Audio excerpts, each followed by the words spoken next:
Hey everybody, market mayhem. It is crazy out there. These stock market, the crypto markets, real estate markets, interest rate, inflation, everything is kind of coming to a head right now as we enter fall, which is typically the most volatile time of the year for the financial markets. So I decided to put together a nice workshop here for clients, for people in the community, and I'm about to show you what we talked about. So stick around and listen up.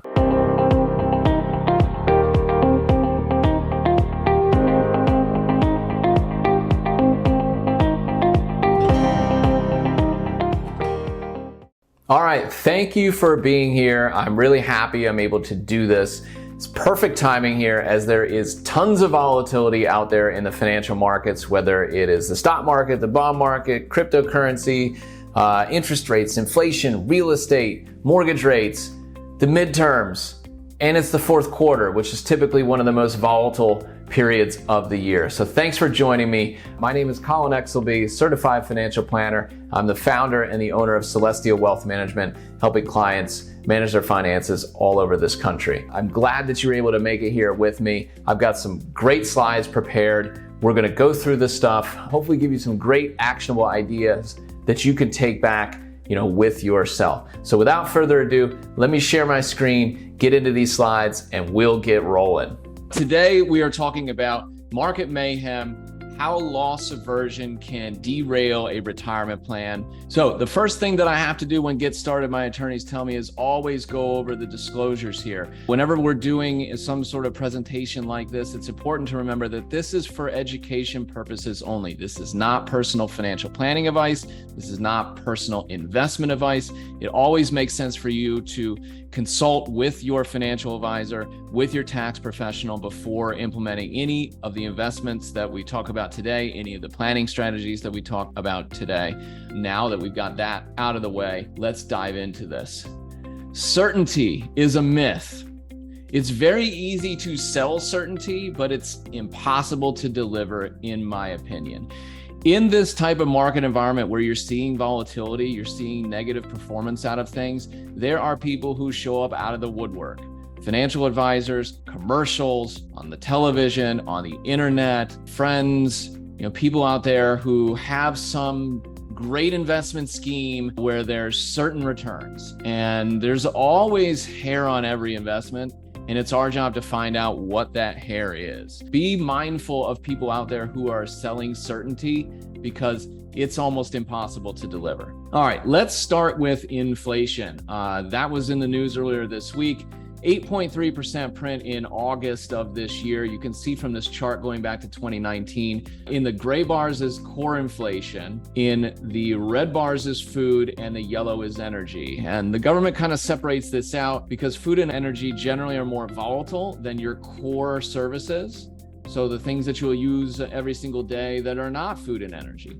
But what you can see is over time, how things have changed, and that core is getting bigger and bigger and bigger. And what that's showing you is that the inflation has, while most people talk about it in the form of food and the 13% increase in the grocery store, which all of us are feeling and hearing about in the news, the energy costs, over time, but the core is stuff that's kind of day to day that's been increasing. And so I want to talk about inflation here in that there's two types of inflation. What's called demand pull inflation and cost push inflation. And we've experienced both of those over the past couple of years. So first, demand pull inflation, going back to economics classes for anybody that took those, that's when demand outstrips supply and prices rise.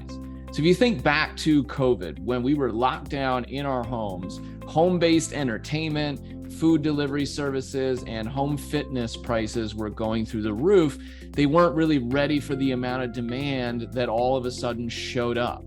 And so we wanted all of those services, demand increased, and so did the prices for those services. Then you think about when the lockdowns ended and we started being able to go out, we felt more comfortable going out and resuming our normal lives in post-COVID. we wanted more travel and we wanted more dining out in restaurants. And if you look at the costs of travel, the airline costs, I think I saw it's up over 50% over this time last year. Hotel costs have risen significantly. You go out to a restaurant, you can't find in the majority of places a establishment that is running at full capacity. They're short on servers, they're short on cook staff. That's because the demand, it's not the only reason, but demand for those services just exploded once we were able to finally get out and do things. That's what's called demand pull inflation. And so we started kind of with that. And the second part is cost push inflation. Cost push inflation is when rising input costs cause producers to raise prices. And so if you think about rising energy and rising labor costs, both of those inputs have been going up for about 2 years now. And as those costs go up, companies have a choice. They can either raise prices to maintain their profitability, or they can choose to accept those cost increases and make less money. It's no surprise that in capitalism, most companies are trying to maintain their profit margins. So you're seeing either prices increase or you're getting a smaller amount for the same amount of money. These are the two types of inflation there are. We've seen both of them. This quote, this was from the Wall Street Journal a couple days ago. It's just shocking, the grocery prices. I find myself buying 3 of something instead of 1 because I know the prices are going to go up, said Mr. Botwin, a retired federal worker in Rockville, Maryland, just down the road from me. I didn't think this way before all this. I used to just throw whatever I wanted into the grocery cart. So this encapsulates what the Fed and the government do not want. This is kind of the mindset that can take over in an inflationary environment that can lead to hoarding, which creates further supply issues. And further supply issues with this sort of hoarding and rising of demand increases prices even more. So it's a feedback loop. So typically there are 2 choices for the government to go through. They can either help increase supply or restrict demand. Okay, those are kind of the only 2 things that the government has the ability to help us out with. Okay. So let's talk about increasing supply. So gas prices peaked nationwide on June 14th at just over $5 a gallon for unleaded regular. The government has been increasing the supply by releasing millions of barrels of oil from our strategic reserve.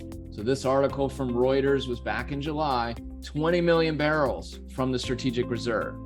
Now, that is kind of artificially increasing the supply, and it's no surprise that oil prices, gas prices have come down from that June peak. It's a little bit better. Still much higher than it was a year and a half ago, but it is lower than things were at the peak.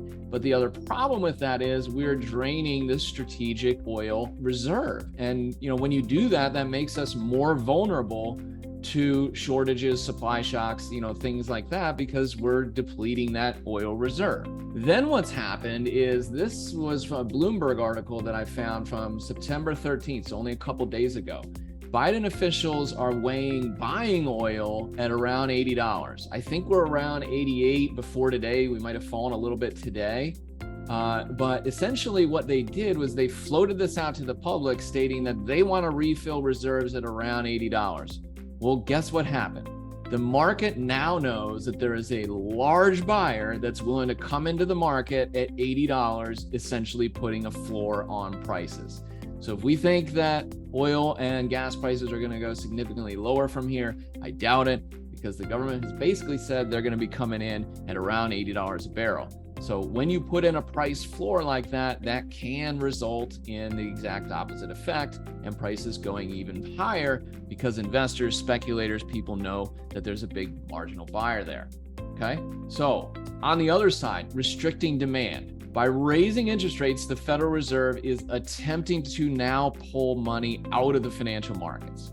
Now, during COVID, they slashed interest rates down to 0. We flooded the market with currency reserves. We printed money, created that. We sent it out to people. We just flooded our economy with money. And now the Fed has realized that while that has helped some people, it's also helped to inflate a lot of stuff, asset prices, as well as commodity prices. So now they're attempting to pull the money out of the financial markets. Interest rates have now been risen to a level that we were at just before the pandemic. You can see here on this chart, right? If you look back to 2019, just before the pandemic, we were at 2.5% on the Fed funds rate. We are now back to 2.5%. So that's all we've gotten to so far, is where we were at before the pandemic. But the difference is, at that point, inflation was below 2%. Now it's above 8%. That's a much different environment. So they got more to go. And what happened is, there is an annual meeting in Jackson Hole, Wyoming, where all the Fed governors get together and start talking about what they see over the next year. And Chairman Powell it was the shortest speech I think that he's ever made. I think I heard it was around 8 or 9 minutes. And basically what he did was he said, we're going to continue on this path until we get inflation under control. And he warned of some pain. So he was public with that, to expect pain. In my opinion, that means they're going to continue to raise rates. It's going to be harder to qualify for a mortgage. If you have adjustable rate loans, those are going to move higher. So you're going to pay more interest on those. Those that have credit card debt are going to be paying more interest every month. And the bond and the CD market is going to start offering rates that may cause some investors to move money out of stocks and into savings, CDs, and bonds, now that they can get rates that are higher than 0. So it's a competitor for those more risky markets. That's what the Fed is trying to do, and trying to pull some of this money out. All right, let's talk about real estate. That's on a lot of people's minds right now. And I found a couple really good charts. So this chart here was put together, and it shows the 1-year change from first quarter 2021 to first quarter 2022. Okay, so kind of before a lot of these interest rates really started spiking. And you can see around the country, you can find your state and look at what the average percentage increase just in a year was. And what's interesting, in the red states, you can kind of see on the map there, a lot of them were north of 25%. All of them were north of 25% as far as increases. Florida, Arizona, Utah, Tennessee, Idaho, Montana. And it's funny because those states have been in the press for where people have been moving towards, moving out of major cities towards these other areas, moving from California into these other areas for lower cost of living. And you're seeing it blatantly in home prices as people are buying those homes. This next chart here, this is the 5-year change from 2017 to 2022. And you can see here, there's one state that's actually up over 100%, Idaho, which is crazy that over 5 years, the average price of a home has doubled there. But across the country, you're seeing significant jumps. Here in Maryland, 40%, Michigan, 60%, Texas, 60%, Florida, 81%. The increases in a lot of these places are pretty astounding. So, is that going to continue? I don't know. Rising mortgage rates. If you have talked to a mortgage broker recently, you'll see that refinancings have fallen off a cliff. Nobody's refinancing now because most people have loans that are lower than current interest rates. Mortgage demand from home buyers falls 29% since last year, and interest rates on mortgages, 30-year mortgages, are now above 6%. That's more than double this time of last year. So how does this affect home buyers? Well, I actually did an entire YouTube video about this back in June. You can go check it out on the channel if you want to see kind of the full in-depth on my opinions there. But generally, if you look back in history, as interest rates rise, mortgage payments rise. The home that you were stretching to afford, and let's be honest, most people when they're buying a home, they try to buy as much home as they can get for their money. Well, when you have interest rates go from 3% to 6%, the home that you were stretching to afford is now out of reach. So either you buy a less expensive home or you just wait. So typically when mortgage rates rise, it causes home prices to fall some because there is less demand. And so the higher end homes, the prices fall to the point where they're competing with kind of the upper end homes, and the upper end homes fall, and everything kind of comes down in line because most people buy a mortgage payment, they don't buy a home. The vast majority of people are not buying with cash. So when you buy a home, you're buying a mortgage payment that you can afford. So I think that is going to ripple through the housing market, and you're starting to see some of that showing up in the data, but housing is always a lag. This data shows up 6 to 9 months later. So we're right now seeing data that is coming from the beginning of this year. So just wait 3 or 4 months from now till we start seeing the data from today.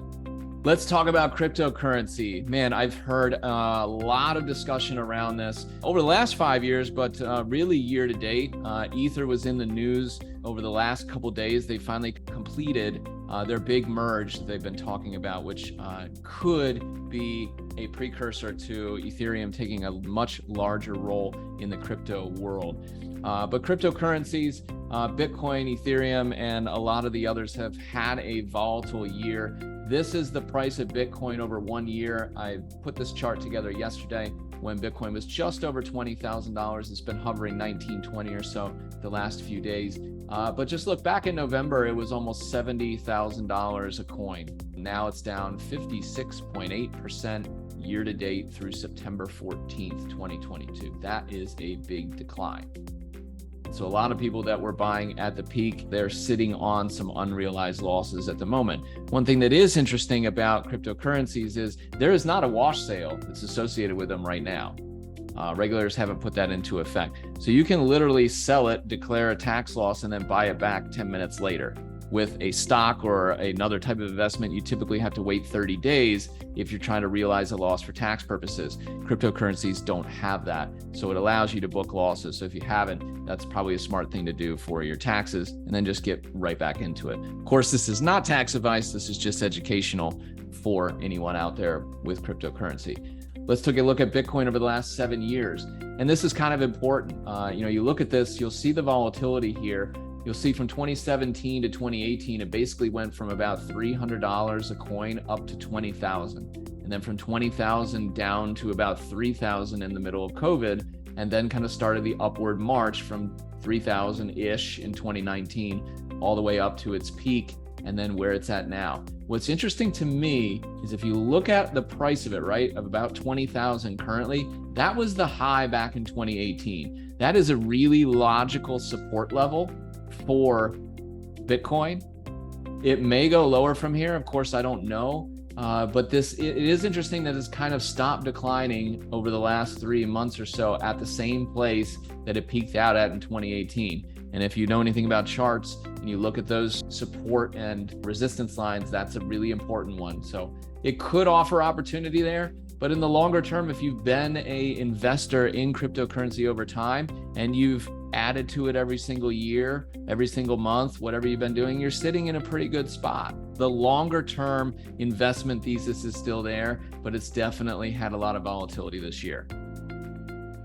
All right, let's take a look at the stock market and the volatility in the stock market. That has been quite a bit. So this is the S&P 500 through yesterday. We sold off a little bit today, but through September 14th, 2022, the S&P 500 is off 17.63%.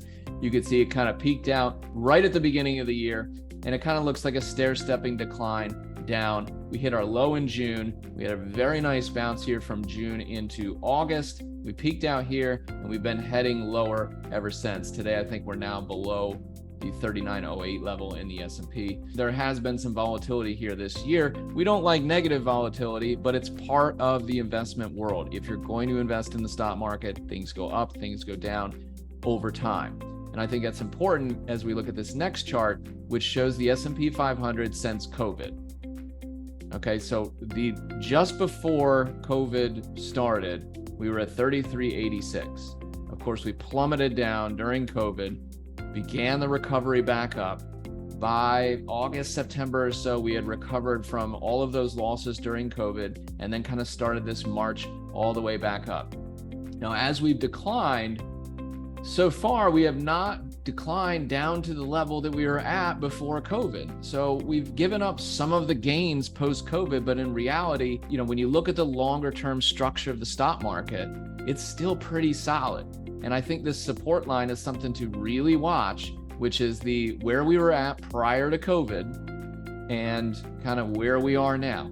And my guess is that there's a possibility that we head down into this level over the next 3 months or so. But of course, I have no idea. Anybody who thinks they have an idea, you can have an opinion, but nobody really knows. We try to put the odds in our favor. And when I look at this chart, it just kind of says to me, maybe the worst is behind us, right? Maybe June was the low and we're headed higher from here, but maybe not. And we take a look at the NASDAQ. So the NASDAQ is typically more aggressive than the S&P. It's got more early stage technology companies, so it tends to move faster in both directions. The NASDAQ is down 25.47% year to date through September 14th, 2022. It has a very similar looking chart as the S&P 500, just a little bit worse as far as performance.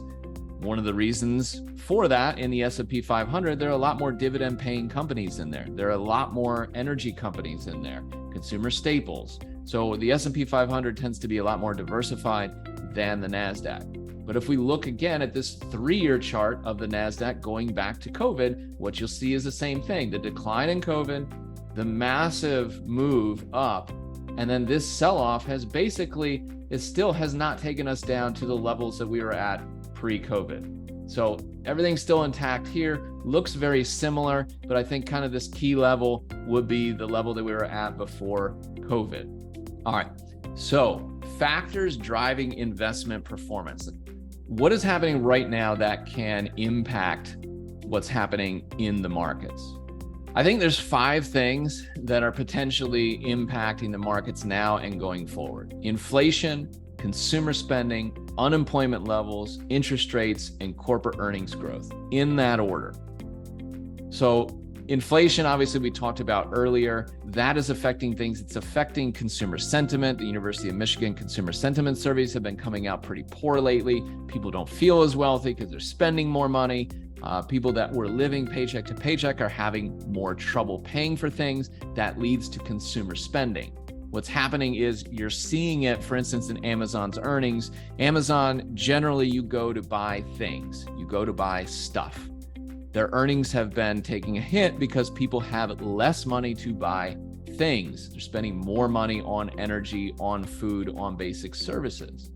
And what I'm also seeing in looking at economic data is the consumer savings rate has been declining and credit card balances have been increasing. So what's happening is people are putting more and more on credit because they've run out of their savings and their income is not enough for the amount of spending that they have. Okay. Unemployment levels. Right now it's very low, still very low. And I think most likely, if we are heading into recession, we may be already in recession. We have had 2 negative quarters of GDP growth. Typically in a recession, as companies cut back, and you've seen a couple of layoffs recently, unemployment starts to increase. And people are out in the news talking to the Fed saying, hey, if you continue to tighten as much as you're tightening, you're going to see job losses. Are you prepared for that? I think Powell he literally said there will be pain. So to be expecting that. And I think he's willing, and they are willing, to cause recession in order to get inflation under control. Now, the 4th thing here is interest rates. As interest rates rise, typically markets don't do that well in a rising rate environment, especially in one that rises fast. And that's what's happening right now. The Fed's on track to do another 0.75% next week. And so these big rate increases that they've been having, they're not even really waiting to see how that moves through the economy. They continue moving so fast. A lot of prominent economists, I heard Jeff Gundlach from Double Line the other day talking about how he wishes they would just raise by 0.25 so they could kind of see how these interest rate hikes that they've been doing are going to affect the economy. But typically, the way the Fed works is they shoot and ask questions later. And so I think they're going to continue raising interest rates significantly until something breaks. And what could break is corporate earnings growth, the last thing on here. So far, for the most part, earnings have been holding up, and the companies have been able to pass on those increasing costs to consumers. We've been paying those prices. They've been maintaining those profits. I just don't think that's going to be continuing. So I think that's the next thing that is going to be susceptible to a decline. So let's talk about loss aversion. Now that we've kind of taken a quick look at what the markets are doing, we know things haven't been good out there. I wanted to put in perspective how things are, because yeah, they have not been good this year, but in retrospect, over the last 3 years, they're still doing fine. And short-sightedness can really hurt long-term returns and retirement planning. Okay, so we talked about earlier, the S&P 500 has fallen sharply in 2022. While we're technically not down north of 20% that most people qualify as a bear market, it has been almost a year now since we hit those highs. So we've been in this sideways down market for roughly 10 months at this point. It generally qualifies as a bear market at this point. When markets fall, typically a number of investors do panic. Because as you look at statements, as you look online, as you see unrealized losses get larger, investors tend to sell to avoid further pain. And that's an orange in there. But what happens is, and I think you know this, and if you've been a client of mine for a long time, selling locks in losses, and it can lead to permanently lowered returns, because inevitably, once you sell and you lock in that loss and you're waiting around, you have the potential to miss the rally that comes back up. Because when an investor exits the market, the amount of time that they're spending out and missing returns can really have an impact on their retirement plan and on the returns of their portfolio over time. Missing just a handful of good days can hurt. You've probably seen charts like this before, but this is an example of a $10,000 investment from January 1980 through December of 2018. And if you were just in the S&P 500 the entire time and never touched it, that 10,000 increased to 659,000 and change. If you miss the 5 best days, that's it. Your returns drop to 426. If you miss the 10 best days, down to 318. The 30 best days, 125. And the 50 best days, your 10,000 turns into 57,000. So that time in the market really is important. And missing those really good days that happen can really hurt. Now, the other thing is that a lot of times those really good days come around the same time as some really bad days.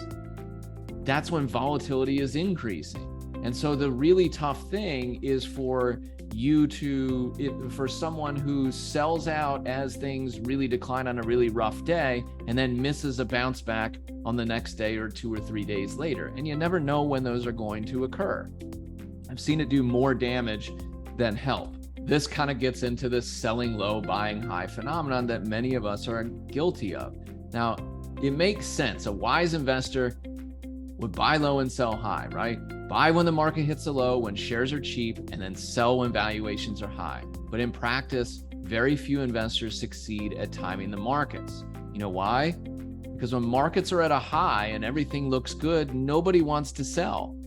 Who wanted to sell last year? Some people. But for the most part, stocks were doing great. They continued to go up every single day, and nothing really looked bad at that point. So you don't sell.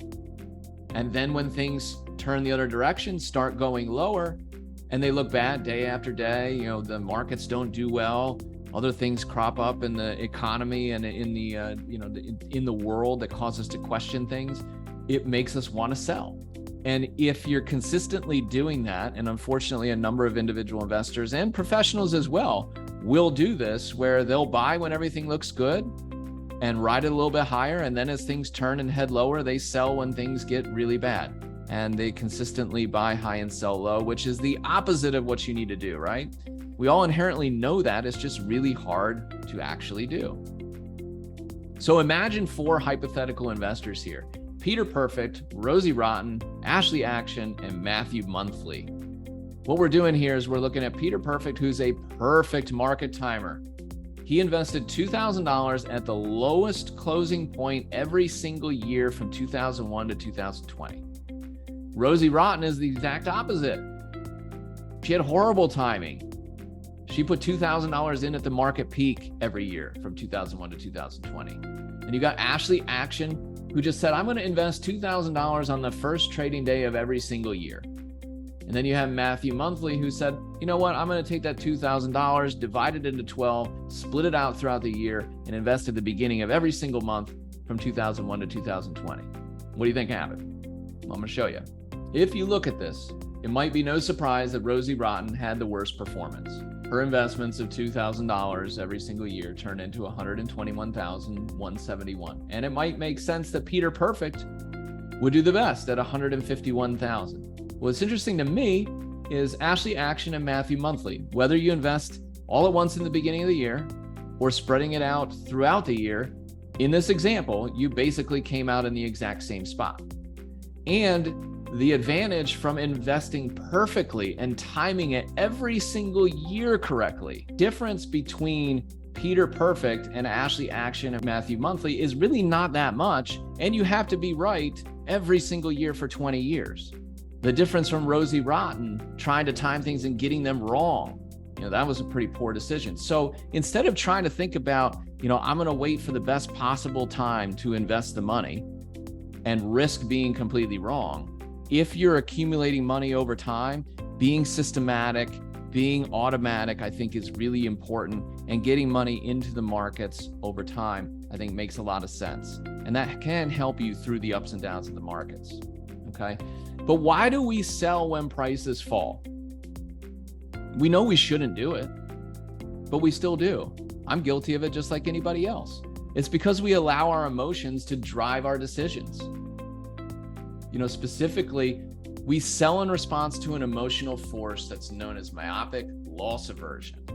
Okay, so what exactly does that mean? We fear losses more than we value gains. So as a result, we try to avoid the pain of market losses by selling during the downturns, and we focus on avoiding short-term losses at the cost of achieving long-term gains. And so this happens from the fear center of our brain. This is something that's been ingrained in us, and it's so powerful that it can temporarily override our logical minds. And this is something that's built into humans that is supposed to protect us from predators and protect us from pain. It's innate in us that when we feel pain, we want to do less of it. It's like touching that hot pan. Immediately you touch it and you pull your hand away. You don't keep it on there and take on more pain, but that's exactly what generally you're trying to do in the markets. Is when you have pain, you don't want to pull your hand off. You want to continue to accept that pain because eventually it'll turn around and go the other direction. But that's kind of logically that makes sense. Emotionally, it doesn't. And there's evidence that suggests that the older that we get, the more vulnerable we are to that loss aversion. So in the first poll question that I gave to you, we talked about, are you more nervous about the markets than during the COVID 35% drop? People are more nervous now than they were then. During 2020, during the COVID drop, when markets fell, in that period, older investors were more likely to sell stocks because they experienced loss aversion more and sold in response. It's really interesting as we look back at kind of what people did during that time. And of course, there's practical and biological reasons for doing this. You can see on this chart over here, as we go across from the left to the right, the age of people who were in blue reducing their stock exposure, it rises as you get older, and the percent increasing their equity exposure, and in orange, it gets smaller as we get older. So how can you prevent loss aversion from harming your long-term returns? Well, number one, I think that having a coach can really help. I think the value of a good advisor is not when things are going great.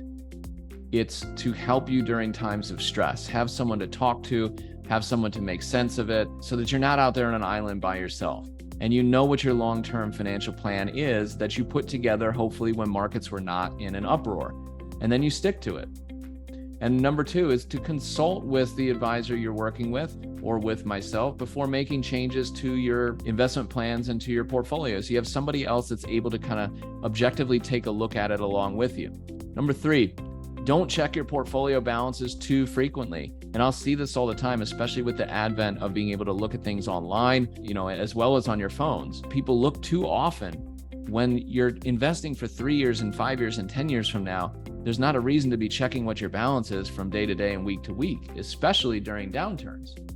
because we want to focus on the longer term, number 4, and kind of get away from the shorter term. And, I'm sure you've heard this over time, but these 4 things can really help as you're kind of trying to navigate what's going on out there in the markets. Okay. So one of the things that I'm offering to everyone who's on here today is a free risk assessment. I use a tool called Riskalyze, in which I'm able to go through with clients their kind of risk capacity. How much risk are they willing to take, and how much risk can they maintain during times of stress? So I'm going to stop this right here, because what I'm going to do is, if you'll see here, there's a hyperlink right underneath the Get Started. And when you'll get an email tomorrow thanking you for being on this presentation, and it'll include this link in it. You can click on this link and go to your Riskalyze volatility assessment. So when you click on that link there, you'll come to a page that looks like this. You hit the Get Started button, you enter your name and your email. What are your primary goals? Select 2. So we'll say retirement and wealth accumulation. Any comments you want to add in here, you can do that. We'll skip that for now. How much do you have to invest? We'll assume that she's got $1 million portfolio. Put in a birth date, 9/2/1972. That sounds fine. We'll say a retirement age. We'll say 65 actually in here. Hit next. How do you feel about the markets? We'll say negative right now. How do you feel about your future? She's got a good financial advisor. She's confident in that. Risk and reward go hand in hand. Think about the next 6 months. And so this slider moves up and down along here. Okay. The most aggressive portfolio has an average annual return of 9.46%, can lose 19% on the downside and 29% on the upside. Which of these makes you, the most comfortable? We'll say that number is 7% in this example. I'm looking for a 7% annual return. I'm okay with losing 13% versus 20. Then you go to the next. He says, if the market quickly dropped in your portfolio, drop by, and this number will fill in when you actually do this. What do you want to do? Stay invested or sell and reduce the risk? Well, we just talked about loss aversion. We're going to stay invested. Hit the next button. And it basically will lead you through questions. Hopefully this works, but it might not. It'll lead you through a few questions to kind of go through and kind of narrow down your risk, where it will ask you more questions. Say, okay, if you were okay with this, what about if I give you a little bit more risk? Would you like this return or a little bit less? And you go through those. It'll probably take you 5 minutes to go through the questionnaire. But when you do and you're completed with it, it'll give you a risk score, and then we can talk about it. You can see how that relates to your existing portfolio. So you'll have the option to do that. And if you're watching this on other venues, feel free to use that link. I'll include it in the notes below. So investment strategy. I always want to finish this type of presentation with something that you can take away that is actionable. Okay, so with all the things that are going on, as we head into the fourth quarter of the year, and typically September and October are some of the most volatile months of the year. That creates a lot of opportunity for those that can think longer than 3 to 6 months in advance. In addition, we have the midterms coming up in November. There's a lot of talk around them. I try to stay away from watching the news so that I don't have to hear about any of it, but it is coming up. That'll probably add a little bit more volatility to the situation. Anyone that follows the markets and is thinking in a longer term view can use the fourth quarter of the year to their advantage. Why are September, October the most volatile months of the year?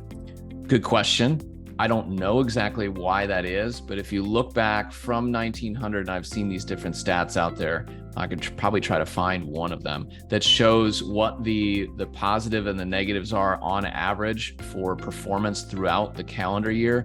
For some reason, some of the worst market events have occurred in September and October. The crash of 1987, the worst parts of 2008, were all during that time frame. So I don't know if it has anything to do with seasonality or if people are kind of get worn out by the end of the year, but it doesn't happen all the time. But those events have typically happened more often in September and October than in, say, June or July. So longer term investors who have money that's been on the sidelines waiting to get in, this may be an opportunity coming up over the next few months. Cash is king. In an inflationary environment, Investors and the market want companies that have and generate cash.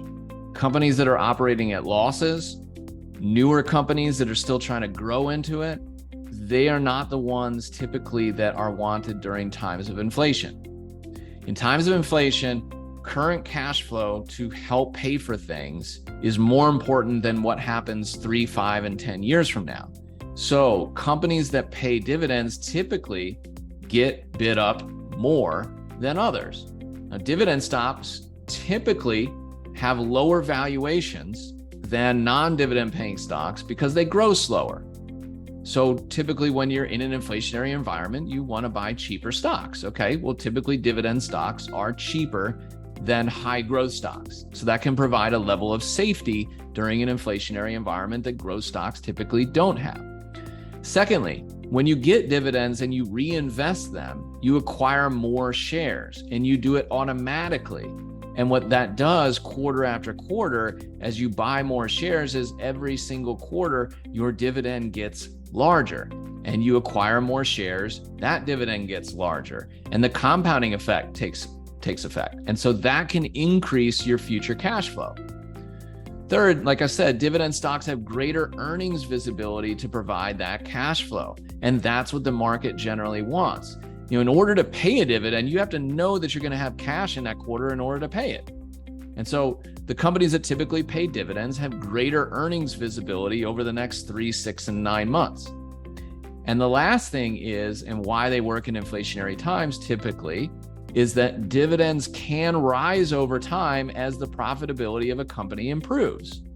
And when you think about inflation, that means your costs are going up. So you don't want things that provide a fixed rate. You want things that have the potential to grow. And when you're investing in stocks that pay dividends or ETFs or funds or whatever you have it that are paying out dividends, that cash flow can rise over time and typically does. This is an example here of the S&P 500 from 2000 to this year. In yellow here is the S&P 500 dividend annual totals.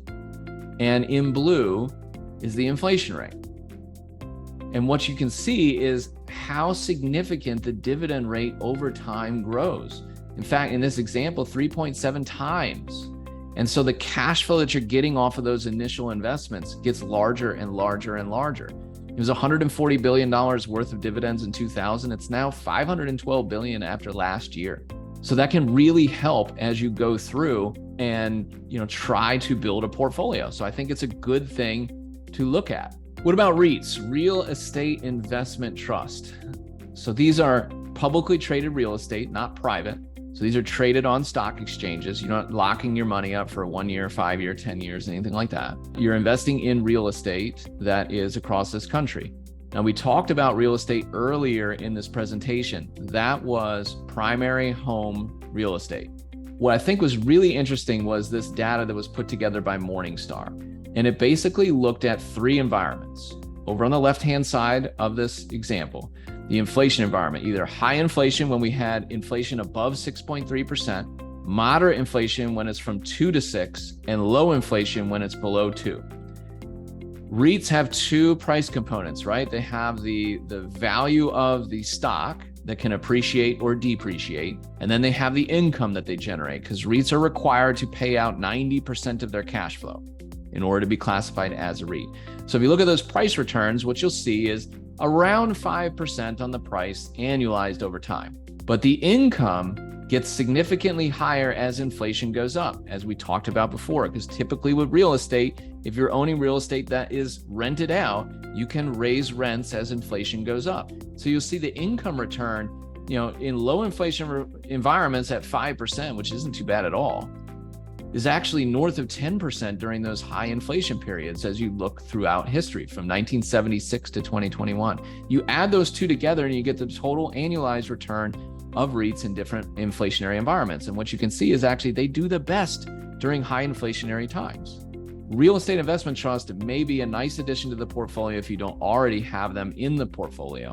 And using volatility in this fourth quarter like we're getting right now may be an opportunity to add real estate to the portfolio. What kind of real estate can you buy? Well, what's interesting is if you look at this chart, these are all the different areas that real estate investment trusts can be in. Now, you can have an ETF that owns all of it, okay? Or you can have an ETF that owns just retail or just office properties or just resorts and lodging or healthcare or data centers, self-storage, residential real estate's in there, infrastructure and industrial.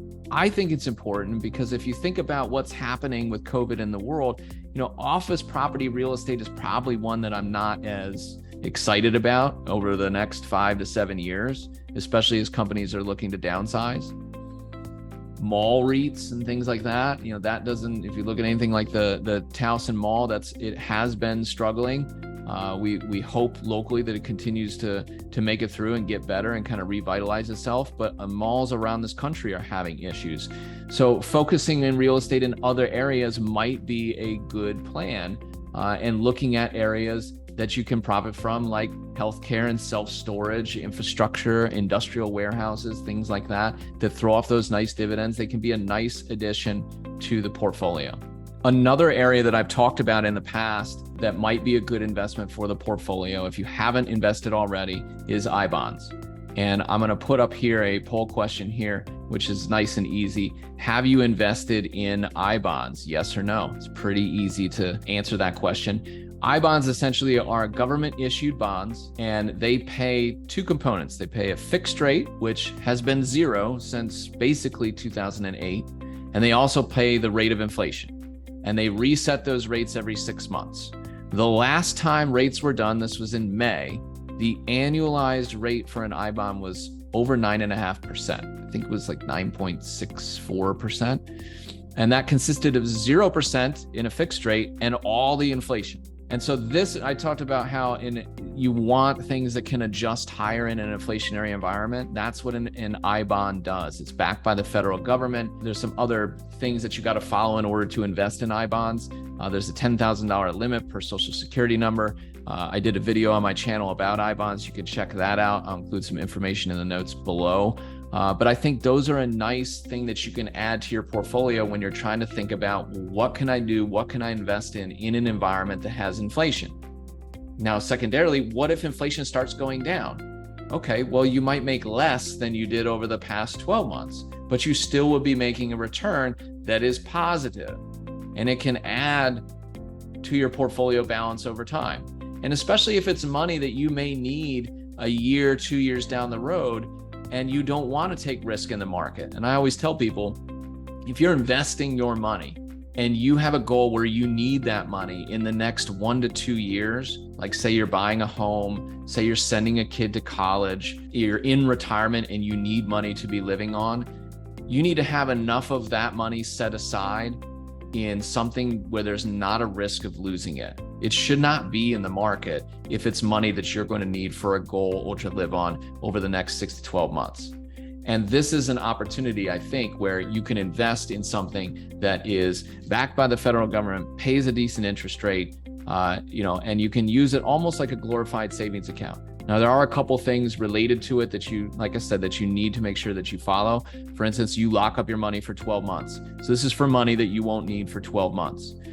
If you redeem it between 12 months and 5 years, you forfeit the last 3 months of interest that you received, okay, which isn't a really big penalty when you think about it. And one of the reasons that you might do that is if inflation stays high for another year or 2 years and you keep collecting that nice high interest rate, and then all of a sudden it drops down and say inflation goes to 0, and then the bond is paying 0, you could redeem at that point, and guess what? You forfeit the last 3 months of interest. Well, what if the interest was 0? Well, you're not forfeiting anything. And then you can just kind of get out of that bond and look for something else. There actually is a good amount of flexibility once you get past 12 months. So it's for money that, it's kind of like savings that you won't need for 12 months. That is kind of the end of my presentation. I hope you enjoyed this presentation as much as I loved giving it. I think it's really important right now in times of uncertainty to have a steady hand, to think long-term, and not let short-term market noise derail your retirement plans.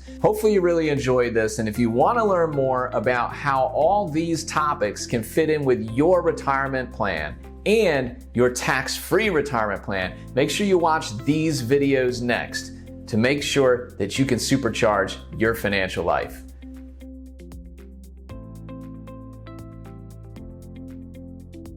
Get clear, be clear.